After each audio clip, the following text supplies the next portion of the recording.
Hi, my name is Miles, and I'm the host of Stop Stigma, Start Healing. On our episode today called Get the L Out, we're going to speak to three awesome lesbians who are going to talk with us about their life experience and their intersection in healthcare. So thank you for joining in. Hello, my name is Miles, and I am your host of Stop Stigma, Start Healing, the raw and uncensored podcast where we talk openly and unapologetically about our lives as trans, lesbian, bi, gay, queer, and HIV-positive humans. Our goal is to stop the stigma that prevents us from getting the healthcare we deserve. Each episode, we will feature real people in our community in conversation and storytelling. And here's my disclaimer. The experiences shared here are valuable and important, and they are based on the lives of those in this space and some of you who are listening. Prepare to be educated, shocked, seen, triggered, and informed. No matter your response, keep the conversation going. Start healing. So today's topic is, for lack of a better word, get the L out. Did you make that up?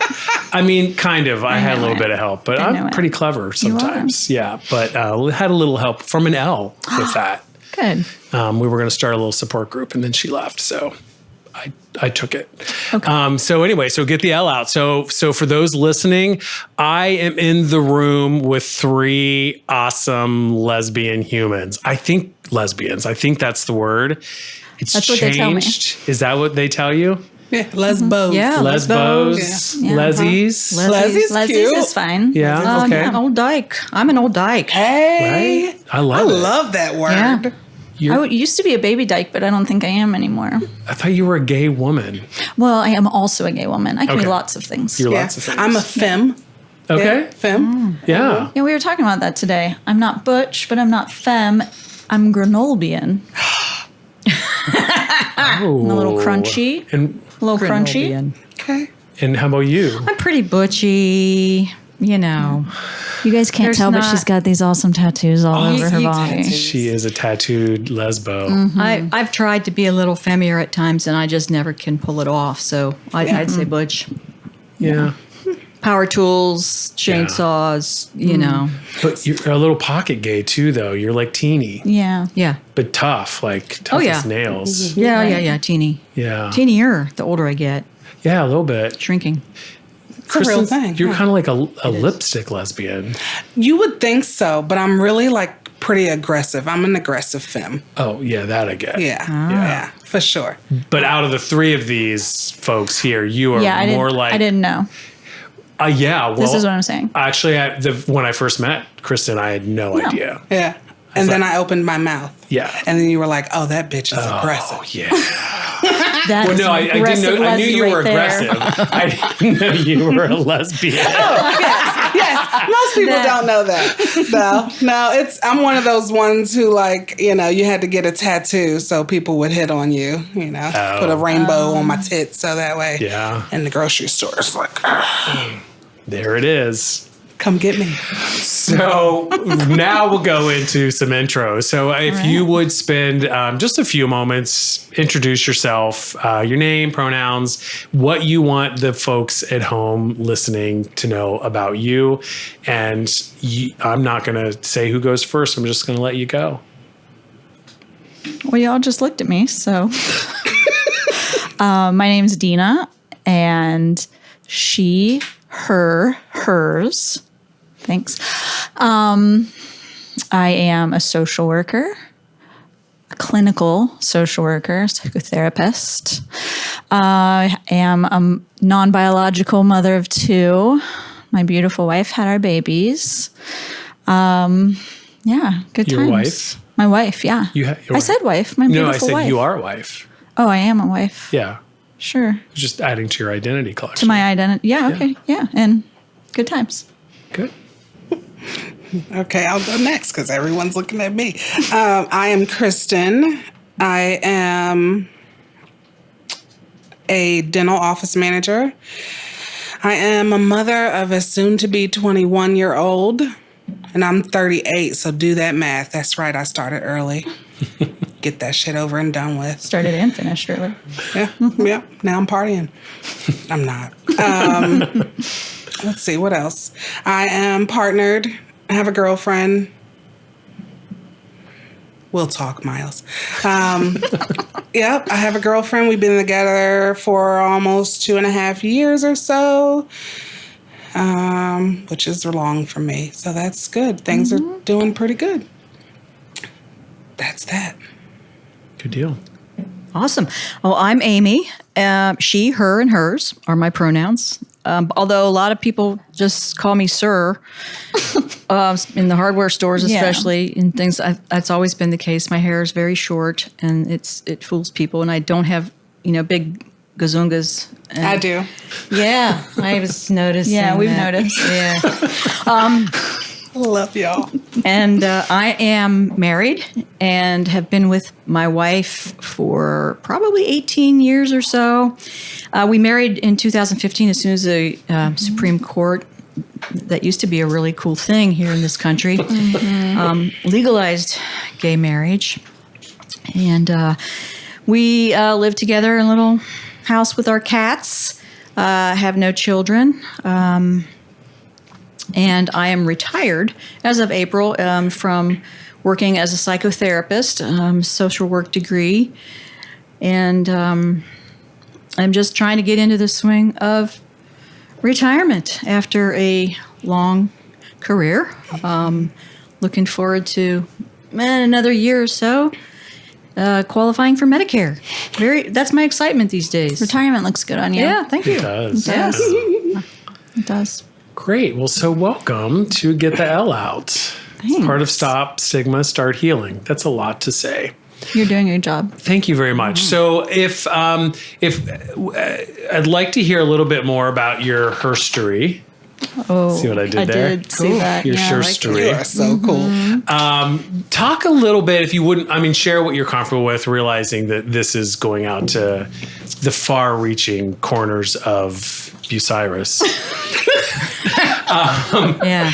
And beyond, because this is going to be broadcast just to the state lines, and that's it. Okay. Tell us about your coming out experience. You go first this time. Okay, well, this is Amy. At first I was like, whoa, that's a long time ago to remember. Yeah, we have an hour How together in long the do we studio. have? But it was October of 1978. Oh, wow. And I was 20. I don't remember that. What the It was, Stonewall riots had just happened not that long before. Gotcha. I did not know what a lesbian was or what gay was or anything until one day I had just tried one more time of trying to make it work with a man. And it was just not working. And I was just in my dorm at college. I was brushing my teeth, looking in the mirror, whatever. And I was like, something just hit me. It's that radical. And I just looked in the mirror and I said, I'm a lesbian. And it was like, I just suddenly knew it. Then it was just really a trip. And then I had to figure out, well, then how do you be one of those? It was not cool to be one of those. It was very secretive. I was in a small town in Kentucky. And, I couldn't just go shout it from the rooftops and celebrate with people. It was dangerous. Honestly, it was dangerous. Things were underground. You had to know the code words. You had to know the little things in your attire to wear to cue other people that you were a lesbian, and where to look to find the information of where the secret hidden parties would be so that you wouldn't get raided by police. Right. I know Were there you're- a lot. I mean, I'm wondering, like in Kentucky, did you have to travel far? No. There were always parties in little apartments stashed here and there, and you just had to know the people who knew the people to get you pointed in the right direction and know to let you in. And so that's where I came out. And shortly after that, my parents had been kind of figuring some things out when I took a girlfriend home over a break once. And and when I finally said, yes, I am gay, which is the word I used then, I'm pretty sure, they disowned me. And that was kind of big turning point. It was not an uncommon experience then for people coming out either. So it was the time of, okay, I've got to find an alternative family.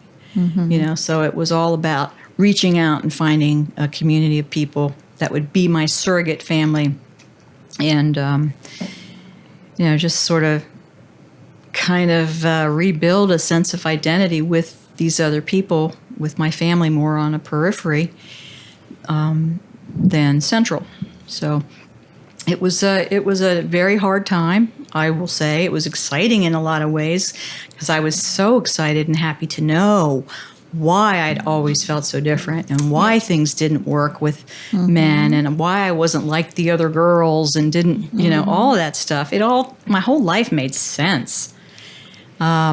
My old Aunt Martha and Aunt Ruth made sense too. They always came to holiday dinners together and Those lived old together. maids. Those old maids, yeah. Best friends. Best friends. friends. They were just close all their lives and buried together after their 50 years together. But so that was my coming out, and my world changed radically. So people, wrote me off right and left, and yet I started finding new people and new communities and new ways of engaging with myself and with the world. So, Wow. That's awesome. Stuff I didn't know. yeah, Thanks for sharing that. sure. I didn't know you were in Kentucky. I was at Morehead State University. Oh. Did you say Morehead? Morehead. Just making sure I heard But that. there, and I tried Morehead. I too gave it the college It's try. just- Yeah, it was. no. And then I got to where it's like, no, less head. Less. Head. I need to go to Lesbians University. Yeah. Yeah. So lesbians. raunchy. Yes, Lesbians are Poor raunchy. Rizzo. Yeah. Oh, yeah. It ended my military career too. It was going to happen. I went to my commanding officer because I had been in reserves, you had already been- oh, okay. ROTC in reserves, and told him I was a lesbian and I wanted out because I didn't want to live in fear of them finding out and getting kicked out in disgrace or whatever. So that's okay, Yeah. grenades, guns. Yeah. But ROTC, were you active? Like, was it like dishonorable discharge sort of thing, or you just didn't go fully into the I had signed a contract with a reserve unit, which they had allowed us to do at that point. So I Okay. was never full-time active Okay. duty. Okay.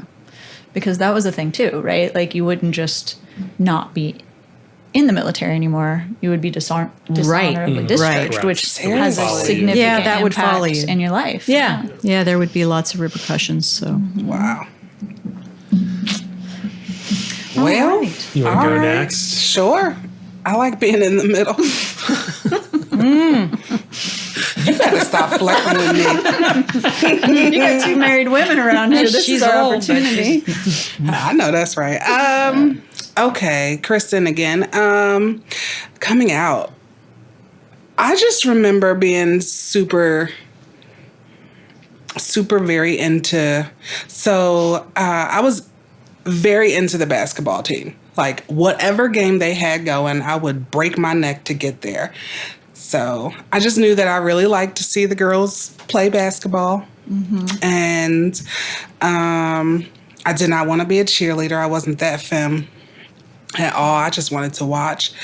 My coming out is kind of weird. Like at the time, I was kind of going through a bunch of stuff. I was pretty young. I think I was maybe like 15.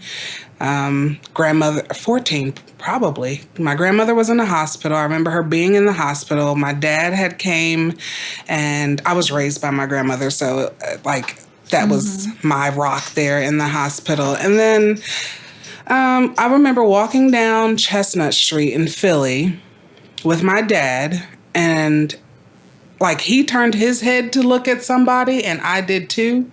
And it was that like eye contact, and he was like, and I'm like, Dad, I gotta tell you something. He was like, I already know. And I'm like, what do you already know? Because I didn't even know. All I knew, I didn't know I was a lesbian. I didn't know I was gay. I knew that I liked looking at girls. And so I needed to figure that out. And he was like, I knew you was gay. And then I'm like, gay? No, that's for like white boys. Like, I'm not gay. That's what I knew. I wish you wouldn't have said that out loud, but okay. I'm sorry. No, I've just been fighting Miles' stigma against me being a gay woman. No, you can definitely be a gay Thank woman. you. I appreciate your 14-year-old validation. brain me Yeah. in Right. 1990 something, Right. my brain said, Absolutely. gay goes for white men. Yeah. That's what that's for. So I don't know why my dad said that. And then, you know, It was a universal word, really, at the time. Right. yeah, Yeah. it was just anybody, you know, and so, which again went to other stigmas, which now I'm like, wait, gay, so that I can get, you know, I can get HIV. Like it was 14-year-old me. I had no idea, but that is my coming out story, and it has prolonged almost been this. It's been the same thing for my family. My dad. Cool with it. He doesn't care. He's my dad. He didn't raise me for sure, you know, so he didn't really too much care. But my grandmother and my rest of my family are pretty big church folk. And so, you know, my grandmother passed, I think, before I could even tell her. And then my one aunt that I'm very, very close to, she's still to this day, oh, I see you got a new friend. Or, this is my girlfriend. Oh, okay. Well, how long y'all been friends? Or when you gonna find you a good man? You know, that kind of thing. So, I mean, it is what it is. I that's my aunt. I love her to death, and she ain't changing, and neither am I. So There you go. that's my story. Dina here. So when first I think about coming out, I think about my parents. And my mom, I must have been telling her a story of some sort. We were headed to Mom's Weekend at OU, and we had just gotten Sonic hamburgers, and we were like driving down 33 through Nelsonville. And I was telling her some stories, and she just looked at me and she said, "Are you telling me you're gay?" And I thought I was going to choke on my hamburger, and I immediately got like, "No! Like, why would you say that?" I got real flustered. And then probably, I don't know, a few months later, I was like, "Oh, yeah, no, that is what that is." And so I realized my senior year of college, and I told them probably a year later, and I told my mom, thinking that she was going to take care of it because she loved my gay friend. And she has gay friends and all this other stuff. But that's not how it went. She said, "You're going to have to tell your dad. I'm not going to tell him. You need to stay here and tell your dad." I was like, oh God, he's not the one I want to talk to. And then he came home, and they sent my sister was little, like 12 maybe. They sent her to like go to bed, and then I started kind of beating around the bush in terms of like, so I have this thing I need to tell you. And he said, I don't even think I said that I was gay or anything. He said, "I had hoped you would never say that to me." And I was like, "So you knew?" And he was like, "Of course." And I was like, fuck you guys. Like, I was the only one that didn't know. When I told my uncle, he was like, "Well, yeah." And I was like, oh my God, I hate you all so much. But yeah, I truly didn't know it was an option. I had very stereotypical ideas of what lesbians were, and I did not identify like that. So even when I first had my first girlfriends, I was like, well, I'm not a lesbian. Like, I'm not a lesbian. I just have a girlfriend. And so I remember my mom forbade me from telling my grandmother, who was my best friend. And one day, I spent a lot of time with my grandma, and I was taking her to, I don't know, Schottenstein's or something really neat. And I was helping her put on her shoes, and she said to me, "Do you like girls?" And I like didn't even look up. And she's like girls. And I said, "I don't know what you're talking about."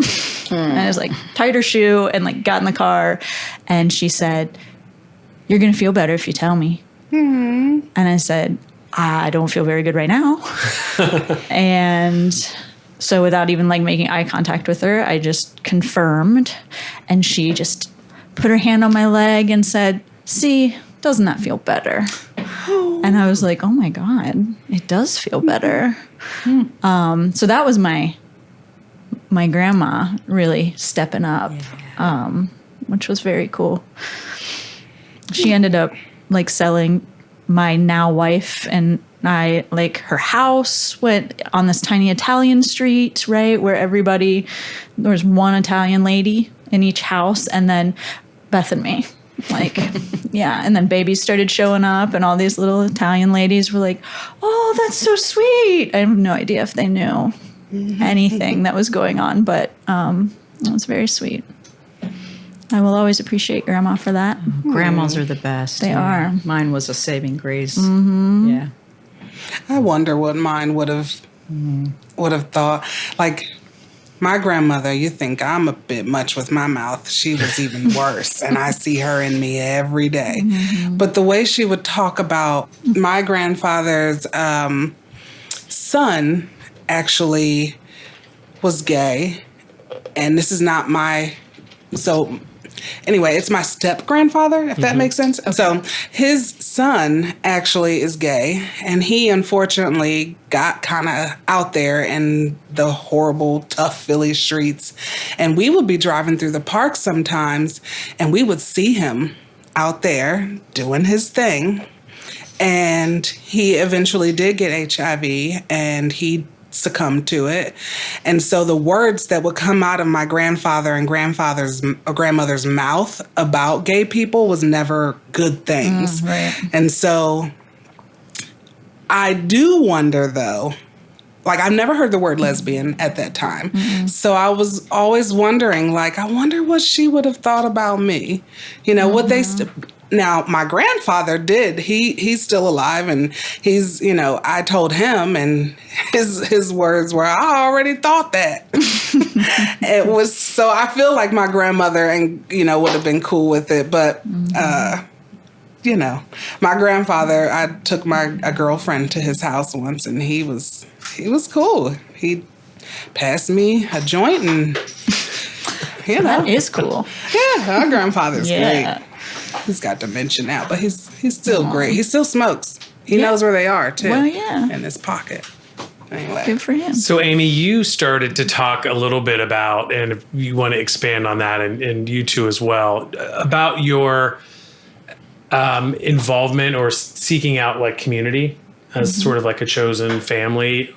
What was that like, and what is that like for you now today? Like, what has changed about that? And that's really something for all three of you. Like, you know, I'm assuming you two connected with community at some level. And what was that like initially, and what is that like for you today? For me, initially, there wasn't much to connect with in Kentucky. But after I transferred to University of Cincinnati and got a place near the university in Clifton and Cincinnati, started connecting with women and finding people in my classes, and also there was a women's bookstore. Women spelled with a Y. Oh, okay. Of course. Oh, wow. Huh. Yeah. Crazy Ladies Bookstore. Is that what it was called? Yeah, it was Crazy Ladies Crazy Bookstore? Ladies Bookstore. I love that. On Ludlow Avenue. And so there were all kinds of things going on there all the time, and activities and groups and political action and introductions to women's music. And so I, all of the 80s and 90s, I only listened to women's music. And so there's a whole bunch of regular popular music I know nothing about from that time because I was not going to support the man. And we were going to bring down the patriarchy. With and Holly Near Music. Holly Near Music and Alex Dobkin and, Chris Williamson and Meg Christian. And I was actually, my family had to get over this whole thing kind of quickly because I was involved in organizing the first gay pride march in Cincinnati, and marching in the first gay pride march in Cincinnati. Oh, yeah, you did. And then getting interviewed for the Cincinnati Post and Times Star, reporting on the first gay pride parade in Cincinnati. And so that was interesting and empowering. It really was empowering and a little scary. Always a little scary. Always looking over your shoulder. But getting involved in anti-nuclear stuff and just other kind of things that radical lesbian feminist separatists were into. And that was kind of the mentality. It was this separatism thing and how we would all just go find land and buy it and live together and yada, yada. And, lots of working on social justice issues, equality for people of color, women, gay, lesbian. Didn't really know much about trans folk then, and bisexuals were generally suspect. It's bad. You're not really a lesbian if you even look at a man, And it was just pretty rigid. But in terms of self-preservation, at the time, that makes sense looking back at it. And so, connected with a lot of people. And I think that kind of, different kind of family from community connection was important to me for decades. I'm trying to think of, and I think the more being gay was accepted, even though it goes back and forth all the time, that connection to that community became less vital, less important, but still very important and nourishing in terms of just being around people that get you, So I don't really have that much of a connection to much of a gay community anymore. I'm just a person more now.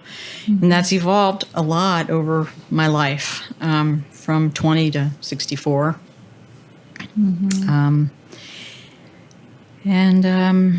But it saved my life back when I first came out, for sure. I'm very grateful to have had those connections. Yeah. That's cool.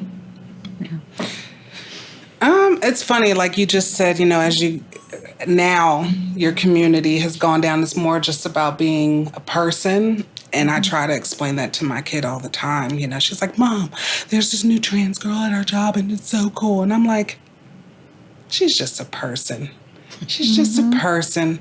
Like if you want to befriend her and do that because she's a cool person, not just because of these things. And I think a lot of the times, especially now when these younger kids is coming out, it's like, or not even coming out, like just younger people in general is like, they like people for their sexuality or for who, not for them just as a person. But anyway, let's go back to community. So there was no community for me. For a long time, there was no family for me. Like I sadly enough, I kind of grew up alone. After my grandmother passed, I kind of just started doing my own thing.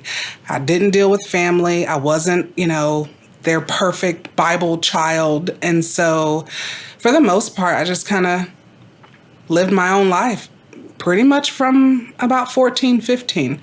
And I did play, like I had no guidance. So there was this, am I supposed to be with guys? Am I supposed to be with girls? Like, what am I supposed to do? And so that went back and forth and back and forth. Just to give you a little bit of my history, I was a complete stripper at 15 years old. And that's a whole nother rabbit hole that we're not going down today. But, so there was so much unknown in my brain, probably up until I can say, so technically I was a bisexual up until I was probably about 20, 21. Yep. So, having my child kind of early and having no community there, just kind of put me in my own little bubble. But right around when my kids started going to school and I had a little bit of free time, I would go and like, I'm gonna just show up at this lesbian bar and see what happens in Virginia Beach. So now I'm from Philly, moved to Virginia Beach, and it's like, okay, not really my type of girl in here. So, then you go to, you meet one random person there and they're like, oh no, you should go to so-and-so. And then you go to that place and you find a couple of community there. And then I also found a lot of community through people I dated. So like you date one person who knows 5 people, and then those 5 people know 15 people. And then that's kind of how my community evolved. But I definitely see myself now. And then also through work. The most I've ever been involved with the community, with protesting, with caring about rights and stuff like that. I just wanted to be a person. But then I worked for a specific place, and for the first time ever, I was like, damn, I really do. I can have a voice. I can influence others. I can help others who may have been in that space that I was in. And so that was the coolest thing ever. It really was. And then now I just want to be a person. I don't want to show my tattoo of a rainbow heart anymore. I just want to be a person, So now my community is about still very much the people and the people I date and who they know and that kind of thing. I like a small community. Yeah. Especially at this age. Yeah. I'm over here thinking about it, and I don't know that I ever cultivated a community. Other than I had a girlfriend who was very out and very engaged with everyone. And at the time she was in college, and so there was an organization at OU, and we would go and be around people, and that, I got a lot of friends that way. But when that relationship ended, all of those connections severed as well. And so then, yeah, like my best friend at the time was gay. And so it was just the two of us. And, we wanted to find some gay friends. So at the time there was Out in Columbus. It was a online thing. And I was going through and these pictures that was just like half naked pictures and just way too many people I went to high school with, and I was like, what the hell is happening? And then come out of the hills of Southern Ohio. I was like, oh my good God. And then I saw one person who had a beer in her hand and a beanie on her head, and at the time I was very big into those hats, and I was like, she looks like me, like we could be friends. And we've been married together for 15 years now, and neither of us really have any gay specific friends. Like back to work, like I'm just thinking about, and we just had this conversation at work, how when I started there a decade ago, it was so gay. It was so gay. I had never been, and I had come from Columbus AIDS Task Force, right? Like was a pretty gay place.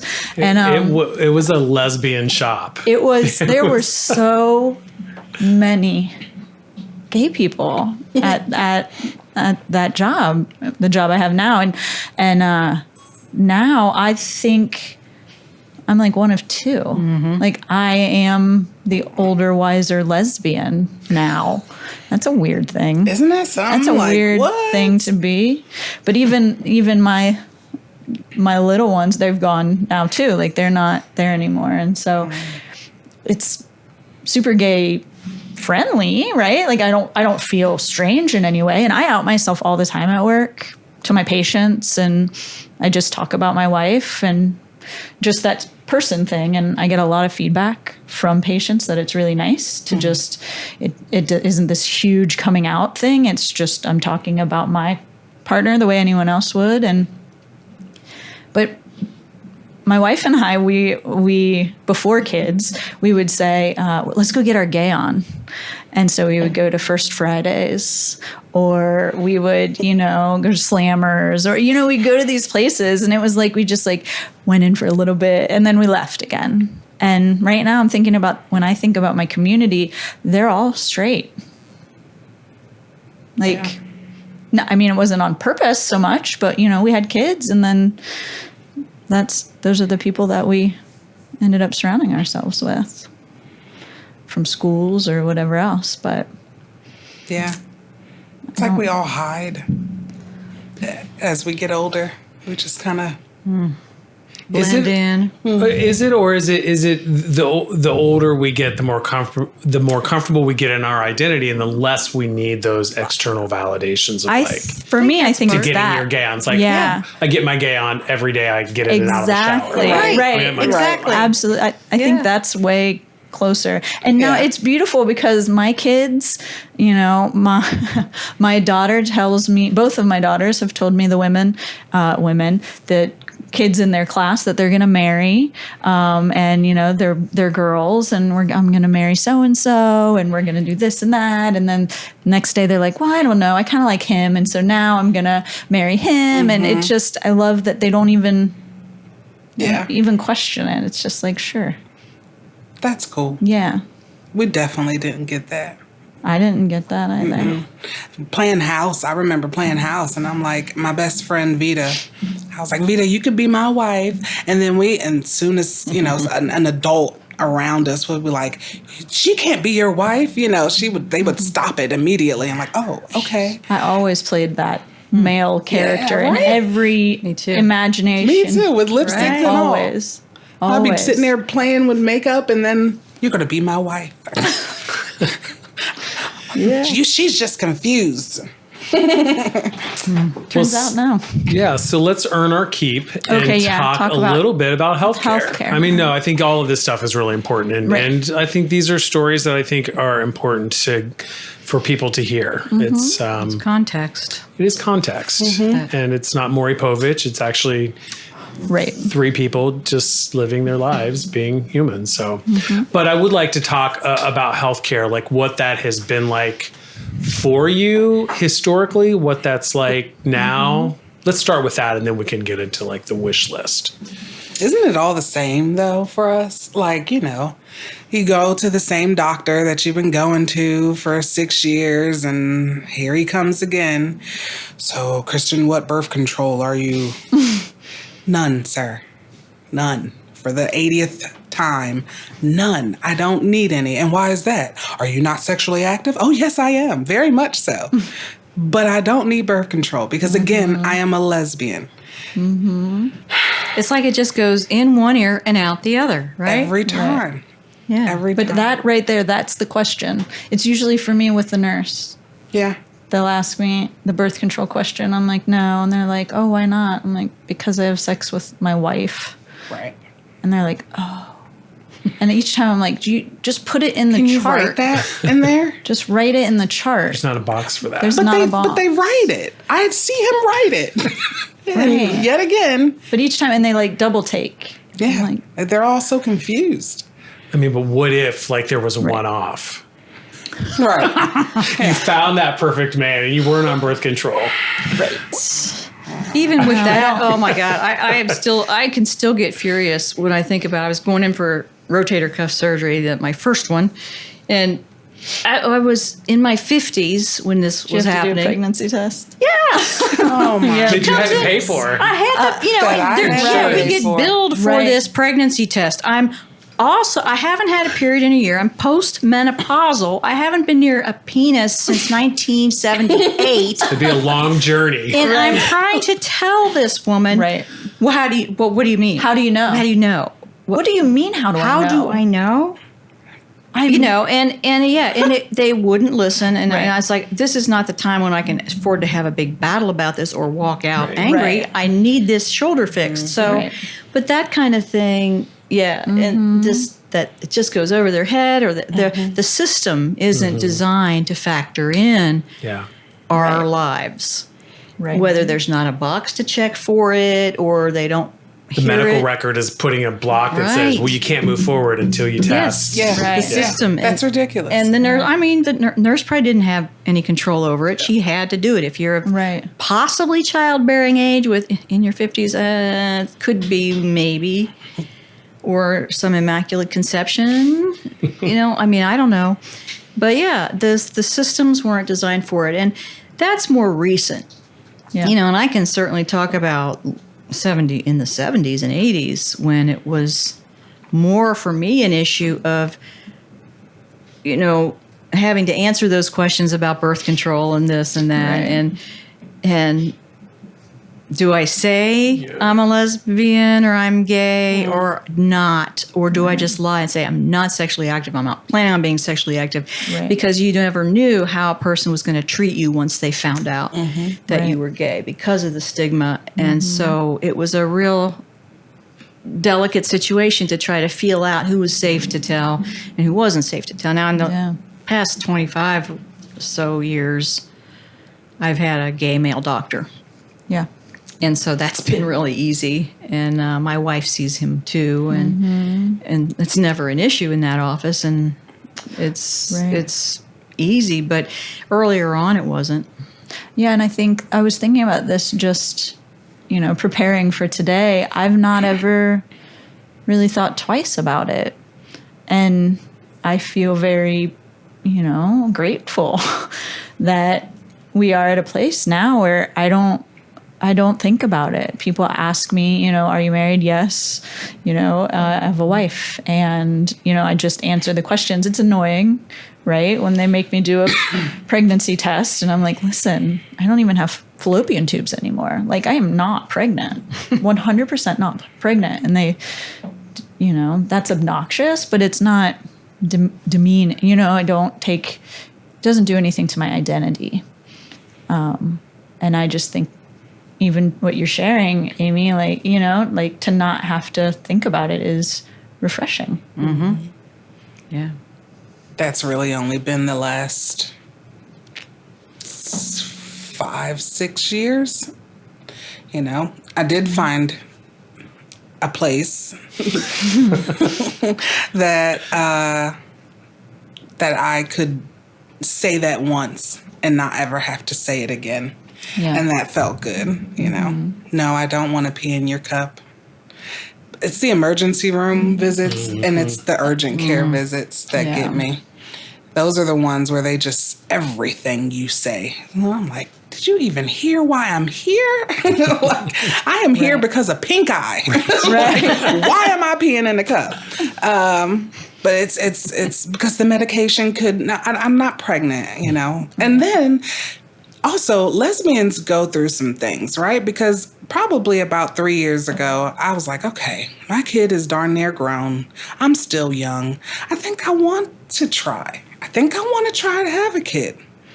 And then, it gets to the point where you're saying things like, I kind of lost my train of thought. Too much weed. Sorry.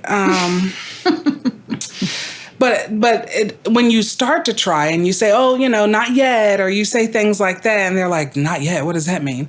I'm like, well, I'm trying. How are you trying? In what way are you trying? It doesn't matter. It doesn't matter whether I'm using a test tube and whether I'm using a turkey baster. It doesn't matter if I'm at your urgent care for this pink eye.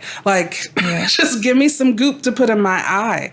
So I don't know. It's like you can't change it, and you can. If today I wanted to go to my regular doctor and say, I think I want to try for a pregnancy test. Can we take a pregnancy test? There's no, when did you decide that you were going to do that? That kind of thing. What birth control are you using? I'm an adult. I'm damn near 40. This is all I'm asking you to do. So there's always something. Yeah. There's always something. I was thinking about that. So I had a procedure done when my mother died of ovarian cancer to hopefully prevent that from being the case for me. And that procedure really was tying your tubes, right? But then taking them out. And I remember being nervous that maybe my record did say I was a lesbian. And like, why would a lesbian need to have her tubes tied? You know what I mean? I remember like saying to the doctor, like, is this going to be weird? Like, what's gonna, but thinking about it. And I am on birth control.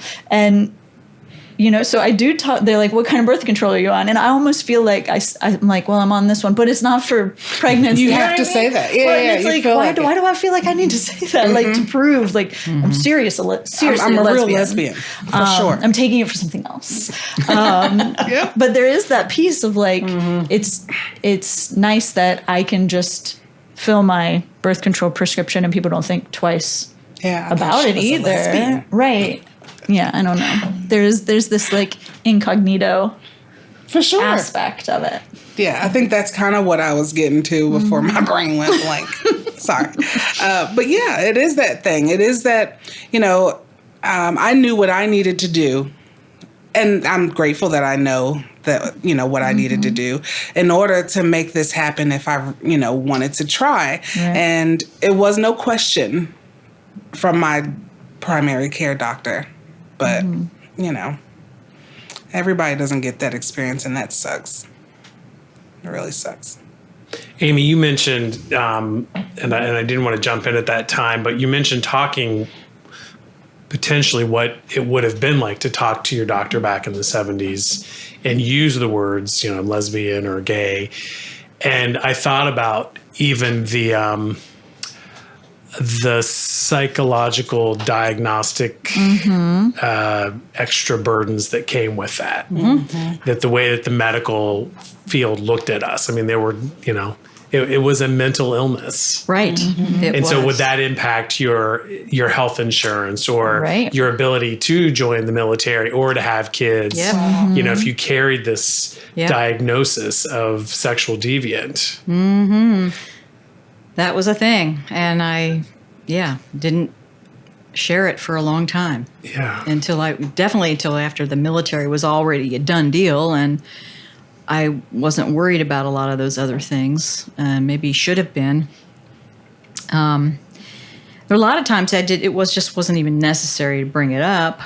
But one aspect of bringing it up, then and more since, when I'd been in relationships, committed long-term relationships, just the whole medical thing of having my partner be considered a valid agent of my care and part of my healthcare team, and able to get my information and share that and be present when I wanted her to be present and not have to fight about that. Right. And I don't know, I haven't had that kind of experience in a long time. In my current relationship, never has that ever been an issue. Even before we were legally married. As I say, you're married now, so it can't be. But I guess they can still make it an issue. They can try, we always have had a medical power of attorney and all that. But you know, decades ago, that was like your partner would not be allowed in or to be part of your care, and that was a horrible thing. It really was. Very, very scary and alone when you want that person there, you know, when something serious was going on. And the stigma of having this, sharing with them and being considered sexually deviant. Yeah. I wonder for you two as parents, like, how did that play out? Was there ever any concerns like, you know, could it, you being a lesbian, be used against you in any sort of way, you know, that might jeopardize you having custody of your kids? Yeah, I mean, there are these horror stories. I learn vicariously, right, through the trials of others. And so as we were having children, we used a known donor. And so there was that piece of it that that added. So we did donor agreements and, you know, we had every legal piece of paper that could be there. And when we were going through the court things, because I did a co-custody agreement before we could get married, in order to be able to make medical decisions and things like that for the kids. When my wife is like doing these testimonies to like what a great parent I am, I'm just thinking like, wow, she's got a lot of power right now. Like, luckily, right, she's using it to advocate for me, right? But I'm like, oh, I could see how vulnerable I am in this scenario. And even the judge at the very first co-custody hearing that we went to, it was my turn, but then they brought somebody in handcuffs and orange jumpsuit and everything else, and he wasn't paying his child support, and she sent him to jail. And when I walked up there, hi, Your Honor, and she was like, did you see that? And I was like, uh-huh. She's like, you can walk out right now and spend as much or as little money as you want on this kid, but if you leave here after doing this, you are going to be responsible like that. And she was like, are you sure you want to do this? And I was like, yes. And then she immediately, as soon as we did it, she thanked me. She was like, after, one extreme to the other, thank you for being willing to take on a responsibility, right? That isn't necessarily, you don't have to take on. But there was that like, oof. There was some nervousness, and being able to adopt the girls, like legally adopt them, is actually what sparked us getting married when we did, right? So it was like as soon as we could, we got married, because we had to be married for a year before I could do a step parent adoption, is what we technically did. And so once that was in place, right, I have birth certificates with my name on it and things like that. I no longer have any of that concern, but that took a long time. That took a really long time to get to that place.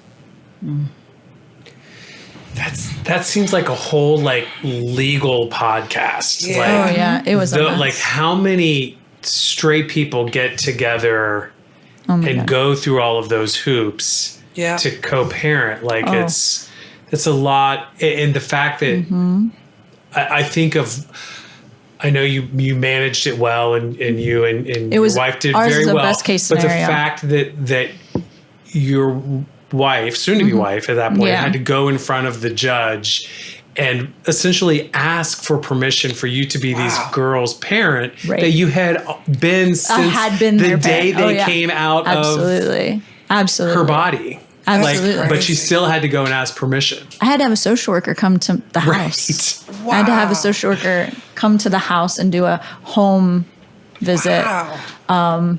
And I was so nervous. I'm like, I am a social worker. I know that this is a safe house. They've been here the whole time. But it was just this nervousness. Yeah. And luckily she was so kind. And she was like, I'm sorry that I have to be here. And I'm sorry that you have to go through this. I know these babies are your babies. And like, she was very great, which was very cool, because they had put themselves in the dog kennel.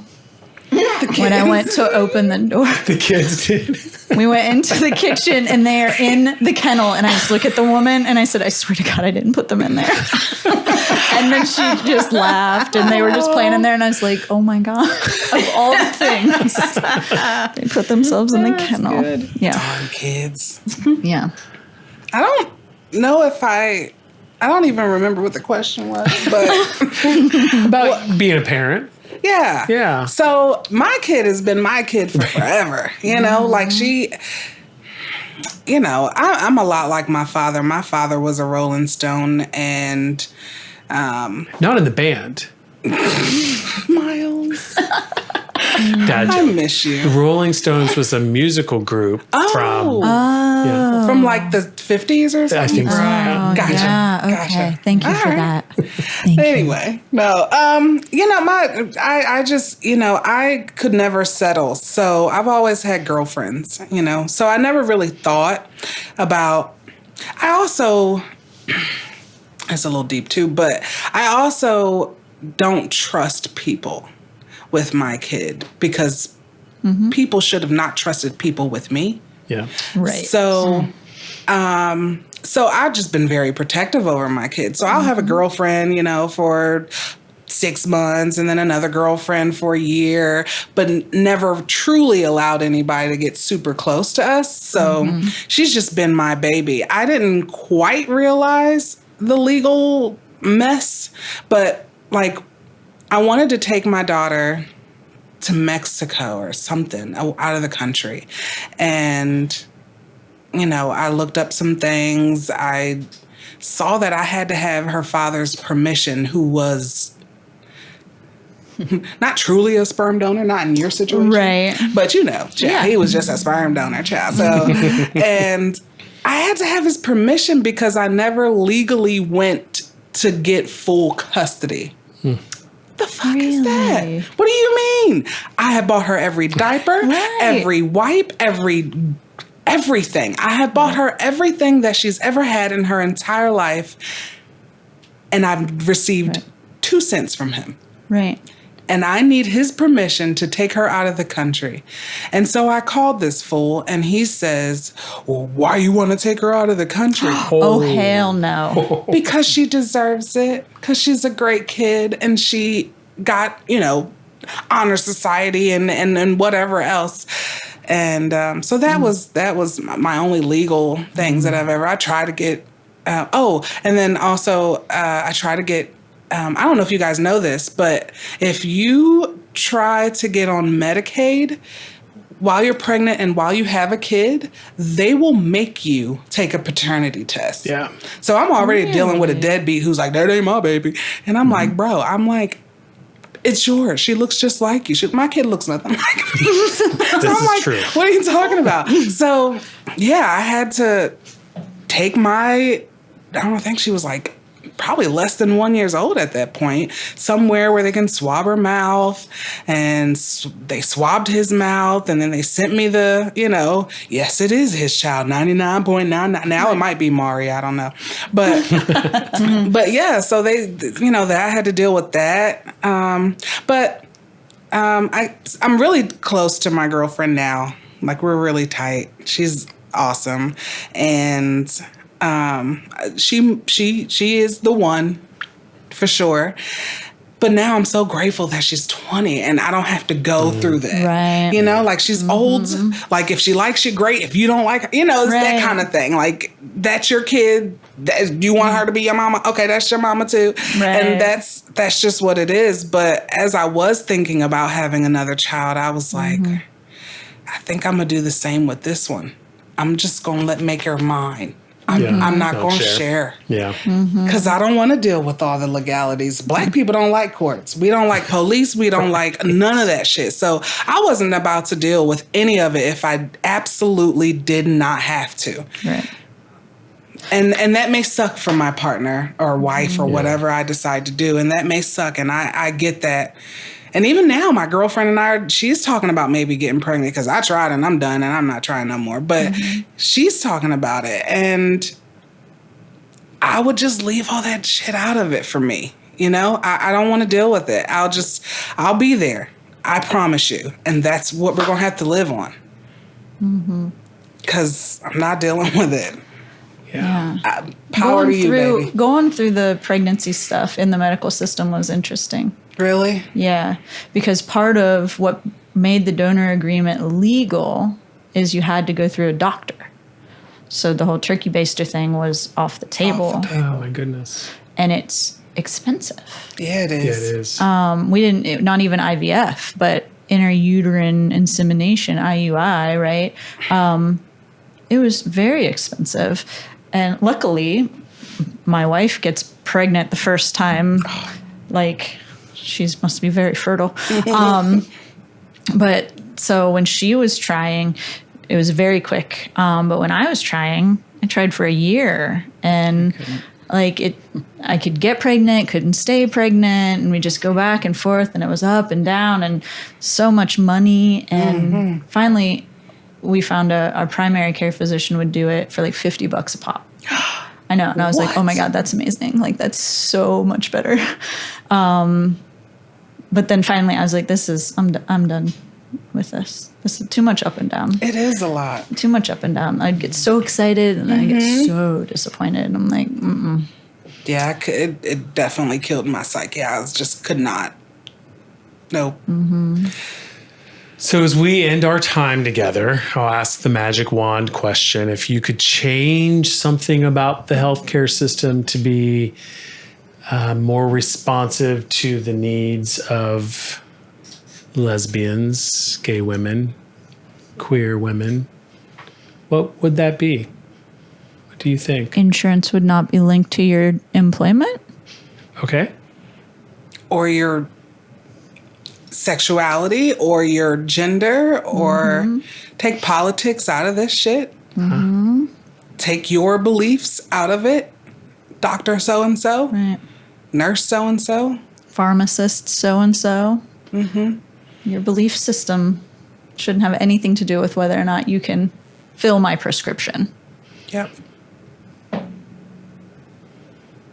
You got anything? Amy? I have trouble with this one because I don't have any barriers that in my medical experience right now, or things that are, get in the way of anything. My healthcare providers, whether it's mental health, physical health, are all very good people I've found and kept over the years. And but I think it's more about just the individuals that work in healthcare having compassion, having awareness, having good training and diversity, and Giving a shit. yeah, That's really listening and yeah. So finding the right provider. That it sounds like if you can find one that is competent and understands. I heard that actually from all of you. It's a huge when you changing know, one. when they know, it's good. Absolutely. It's actually pretty good care. Absolutely. Whether you're a lesbian, whether you're it doesn't. My daughter, here I go. I'm a rant. Tell me to shut up. But anyway, I got my period at 10. Right? My mother got her period at 10. When my daughter turned 10 and 11 and 12, and I'm like, what is going on? Something is wrong. Go to this old white man and he says she's fine. Oh, also, she wore a 6T until she was 12. She was tiny. Yeah. This man tells me nothing's wrong with her. You got to feed her. You're not feeding her properly. You got to give her Ensure. I'm a horrible parent. I'm not feeding my freaking kid. Right. And you got to give her Pediasure. Give her some stuff to make her grow. Feed her more vegetables. For 4 years, he told me that. So when she turned 16 and she still didn't have a period, and she was still wearing a size 0, I'm like, there is something wrong. And I finally went to a doctor who said, this little Indian lady comes in and she's like, I think I know what it is. And she diagnoses her with Turner syndrome. She didn't grow because she can't grow. Right. She's not going to have kids now because by this time, all her eggs are gone. So I could have frozen those eggs had it been caught. Right. All of these things, and now she's on birth control, not because of... I know. But it was needed. And so if they just listen, we're parents to these kids for years. You've known them for 5 minutes.